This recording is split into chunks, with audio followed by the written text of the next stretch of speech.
रामनवमी का इतिहास। रामनवमी एक प्रसिद्ध हिंदू त्योहार है। यह त्योहार भगवान विष्णु के अवतार मर्यादा पुरुषोत्तम राम के जन्म के सम्मान में मनाया जाता है। इस दिन को श्री राम नवमी के रूप में भी जाना जाता है, जो 9 दिवसीय चैत्र नवरात्रि समारोह के अंत का प्रतीक है।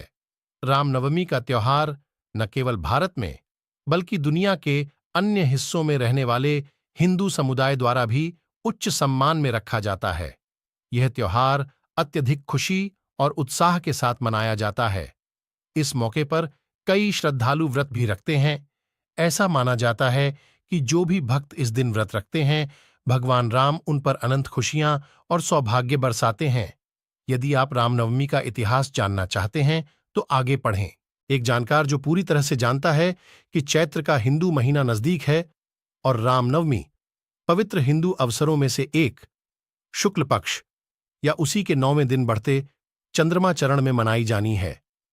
समर्पित हिंदुओं का मानना है कि वर्ष 5714 ईसा पूर्व में इसी दिन अयोध्या, भारत में उत्तर प्रदेश राज्य का एक प्राचीन शहर के राजा दशरथ की प्रार्थनाओं का जवाब दिया गया था।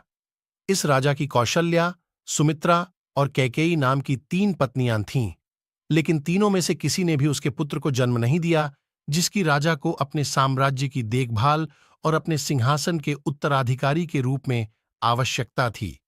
शादी के कई साल बाद भी राजा पिता नहीं बन पाए थे। तब महान महर्षि वशिष्ठ ने उन्हें पुत्र कामेष्टि यज्ञ करने की सलाह दी, जो संतान प्राप्ति के लिए किया जाने वाला पवित्र अनुष्ठान है। राजा दशरथ की सहमति से महान महर्षि ऋष्यशृंग ने यथासंभव विस्तृत तरीके से अनुष्ठान किया।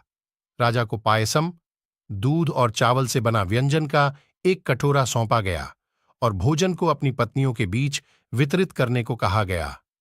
राजा ने पायसम का आधा हिस्सा अपनी बड़ी पत्नी कौशल्या को और आधा हिस्सा अपनी छोटी पत्नी कैकेयी को दिया। दोनों पत्नियां अपने हिस्से का आधा हिस्सा सुमित्रा को देती हैं। पवित्र भोजन के इस असमान वितरण के कारण कौशल्या और कैकेयी दोनों ने एक एक पुत्र को जन्म दिया, जबकि सुमित्रा के जुड़वां पुत्र पैदा हुए।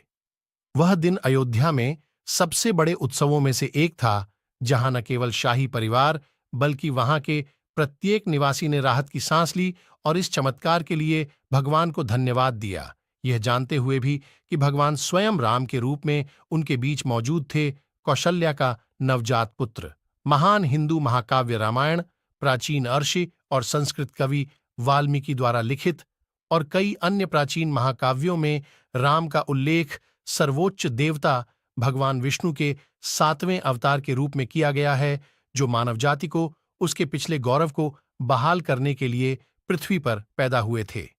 दुष्टों का नाश करो और निर्दोषों की रक्षा करो। वयस्कता में राम द्वारा लंका के भयानक राक्षस राजा रावण और उसकी सेना का वध, साथ ही कई अन्य आश्चर्यजनक कार्यों ने लोगों के सामने उनकी दिव्य स्थिति को साबित कर दिया। जब राम राजा बने तो कथित तौर पर अयोध्या के लोगों ने अपने ईश्वरीय शासक के प्रति अत्यधिक आस्था के कारण उनका जन्मदिन मनाना शुरू कर दिया। रामनवमी उत्सव कब शुरू हुआ, इसका सटीक समय बताना बेहद मुश्किल है।